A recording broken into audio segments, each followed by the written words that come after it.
આકાશવાણી અમદાવાદ વડોદરા. હવે આપ અમદાવાદ જિલ્લાનું સમાચાર પત્ર સાંભળશો, જેના લેખક છે આશિષ પંચાલ. રાજ્યમાં ચોમાસાનો વિધિવત પ્રારંભ થઈ ચૂક્યો છે, ત્યારે રાજ્યમાં આગામી 9 જુલાઈ સુધી સાર્વત્રિક વરસાદ, ખાસ કરીને ઉત્તર ગુજરાત અને દક્ષિણ ગુજરાતના જિલ્લાઓમાં વધુ વરસાદની આગાહી. જ્યારે અમદાવાદ શહેરમાં હળવાથી મધ્યમ વરસાદ સાથે વરસાદી ઝાપટા અને આ ઉપરાંત દક્ષિણ સૌરાષ્ટ્ર અને મધ્ય ગુજરાતમાં પણ સારા વરસાદની આગાહી કરવામાં આવી છે. 12 જૂન બપોરે 1:38 અમદાવાદ એરપોર્ટથી લંડન જવા ઉપડેલું એર ઇન્ડિયાનું પ્લેન મેઘાણીનગર ખાતે ક્રેશ થતાં 241 જેટલા પેસેન્જરના મૃત્યુ થયા હતા. આ પ્લેન ડોક્ટર મેસ ઉપર પડ્યું હતું, જેથી મેસમાં જમતા 4 ડોક્ટરોના મૃત્યુ થયા હતા. આ ઉપરાંત ઘટના સ્થળે હાજર પણ કેટલાક લોકોના મૃત્યુ થતાં આંકડો 260 પહોંચ્યો હતો. ટાટા કંપની દ્વારા મૃતકોને 1 કરોડ રૂપિયાની સહાયની જાહેરાત કરવામાં આવી છે. અમદાવાદમાં અષાઢી બીજના દિવસે નીકળેલી ભગવાન જગન્નાથની 148મી રથયાત્રા શાંતિપૂર્વક રીતે સંપન્ન થઈ હતી. આ દિવસે સવારે 4 કલાકે કેન્દ્રીય ગૃહમંત્રી અમિત શાહે ભગવાન જગન્નાથની આરતી કરી હતી. સવારે 7 કલાકે મુખ્યમંત્રી ભૂપેન્દ્ર પટેલે પહિંદ વિધિ કર્યા બાદ રથોએ જમાલપુર મંદિરેથી પ્રસ્થાન કર્યું હતું. રથયાત્રામાં સૌથી આગળ ગજરાજ ચાલતા હોય છે, ત્યારે ખાડિયા ખાતે કેટલાક ગજરાજ બેકાબૂ બન્યા હતા.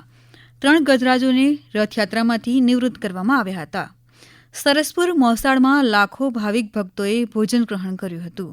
રાત્રિના 9:30 કલાકે નિયત માર્ગ પરથી રથયાત્રા નિજ મંદિરે પરત ફરી હતી. રથયાત્રામાં 23,000 જેટલા પોલીસ જવાનો સુરક્ષા માટે તૈનાત હતા. તો સમગ્ર રથયાત્રાના રૂટ ઉપર સીસીટીવી કેમેરા અને ડ્રોન દ્વારા નજર રાખવામાં આવી હતી.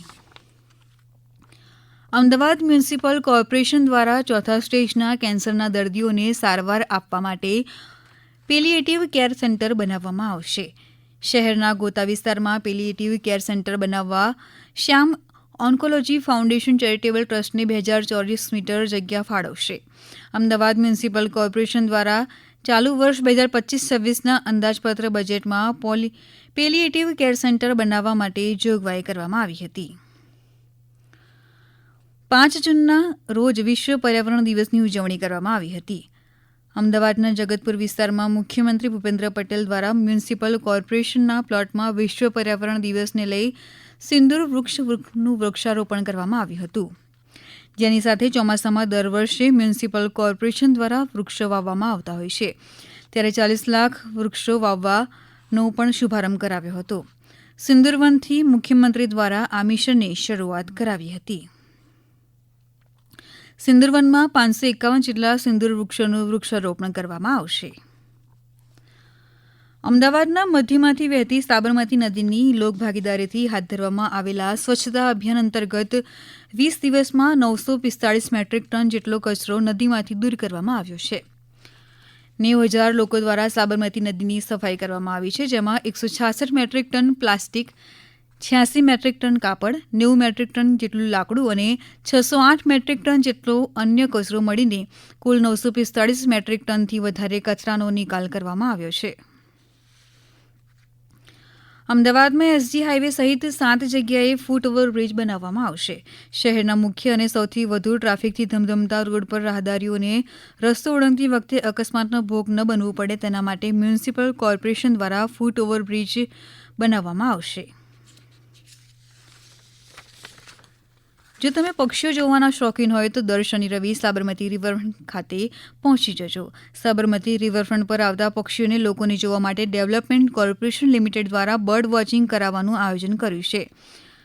રિવરફ્રન્ટના 4 લોકેશન ઉપરથી ખાસ બર્ડ વોચરની ટીમ દ્વારા ટેલિસ્કોપ અને કેમેરાની મદદથી વિવિધ પ્રજાતિની પક્ષીઓ બતાવવામાં આવશે. અમદાવાદમાં સૌપ્રથમ વખત સાબરમતી રિવરફ્રન્ટ પર આંબેડકર બ્રિજ નીચે આવેલા બાયોડાયવર્સિટી પાર્ક ખાતેથી બર્ડ વોચિંગની આગામી 5 જુલાઈથી શરૂઆત કરવામાં આવશે. પક્ષીઓ જોવા માટે આપવામાં આવેલા ગૂગલ ફોર્મ લિંક પર રજીસ્ટ્રેશન કરાવવાનું રહેશે.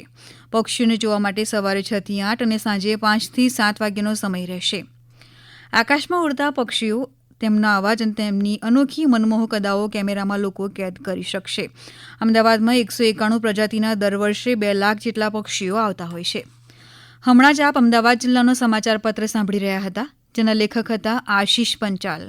આ પ્રસારણ આકાશવાણીના અમદાવાદ વડોદરા કેન્દ્ર પરથી કરવામાં આવ્યું.